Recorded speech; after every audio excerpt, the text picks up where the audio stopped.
muhorane amahoro kandi nanone bene Imana nk'uko bisanzwe ni urugwiro kandi iteka nta kuzarira.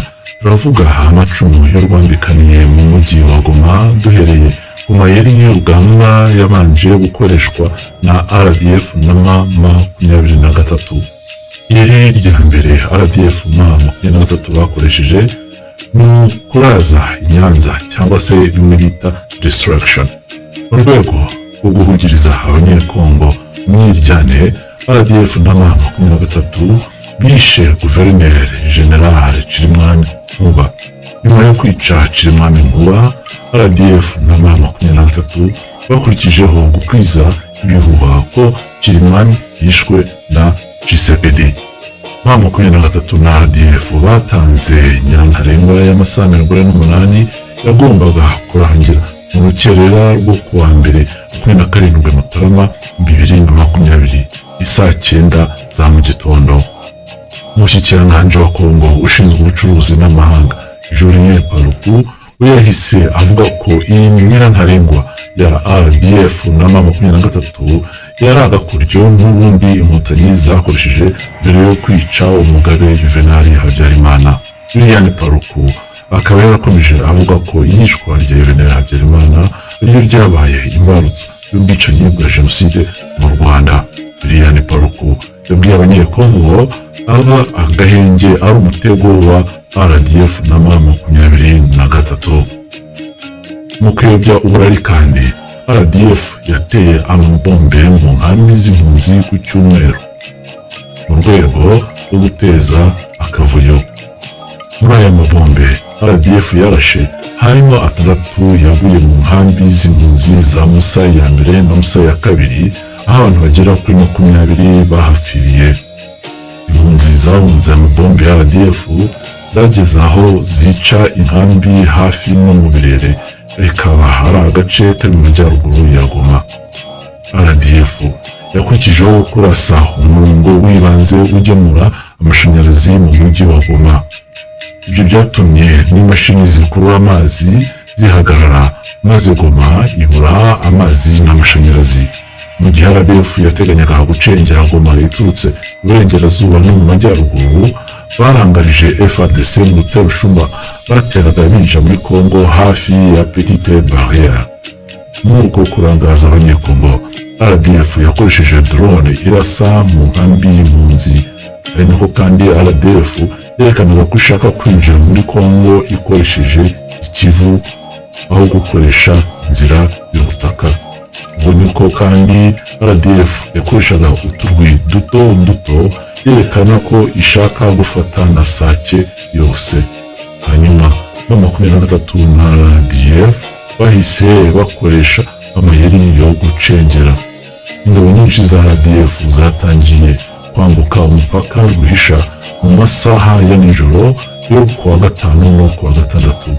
Izi ngabo za RDF zambutse kuwa mbere mu gitondo.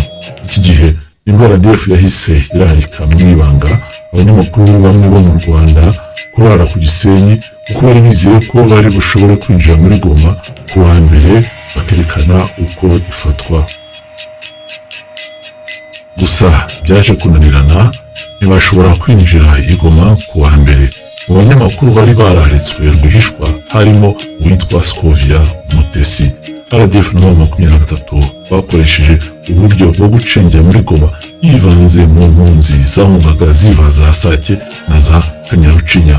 Izindi RDF zo zinjiye zikoresheje inzira zo gucurira mu mazi hasi mu Kivu, nk'uko twebabwiye ejo, bakoresheje utwuma cyangwa utumoto ducurira hasi mu mazi bita siskurozi.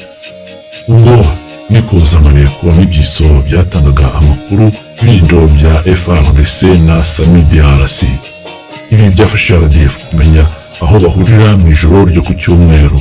Muri nako FARDC nayo yari iri mu mihanda ijoro ryose ikora umukwabo.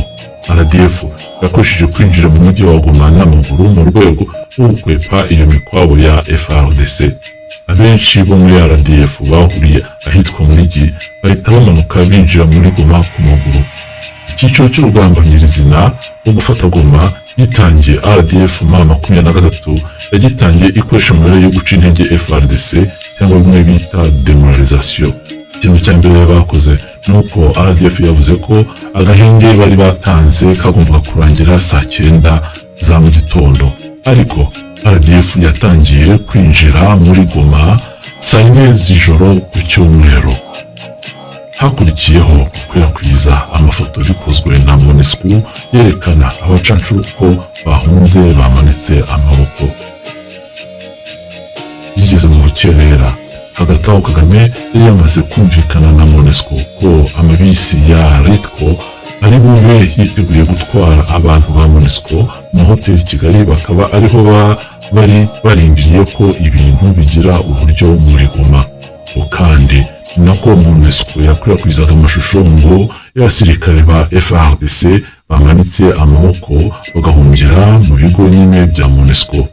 Gusa byagaragaye ko MONUSCO ishobora kuba yari yacitsemo ibice, kuko ibyo byakorwa n'abantu bo muri MONUSCO bakomoka mu bihugu bitari ibyo muri Afurika. MONUSCO nibwo yahise isohora itangazo ko mu 23 yafashe Goma. Iryo tangazo naho MONUSCO yatangaje ko u Rwanda rwinjije ingabo muri Congo. Hagati aho Bintou Keita ukuriye MONUSCO icyumweru yari yiriwe atangaza ibice nka 23 ngo na RDF bafashe basatira umujyi wa Goma. Ibyo byose byakorwaga n'abantu muri MONUSCO bakorana na Kagame mu rwego rwo guca intege abandi muri MONUSCO bashaka ko ingabo zayo zifatanya na FARDC kurwanya RDF nk'uko babisabwa na Operation Springbok.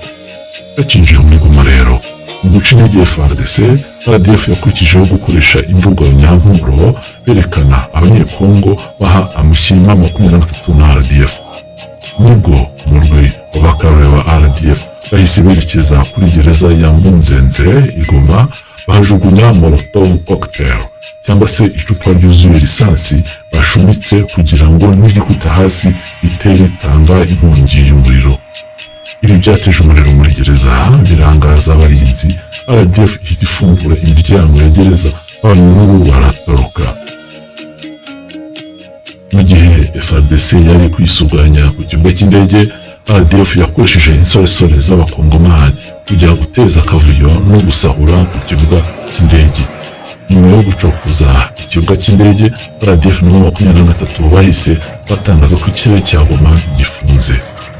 Aha rero nibwo urugamba nyirizina rwo kwesurana rwatangiye.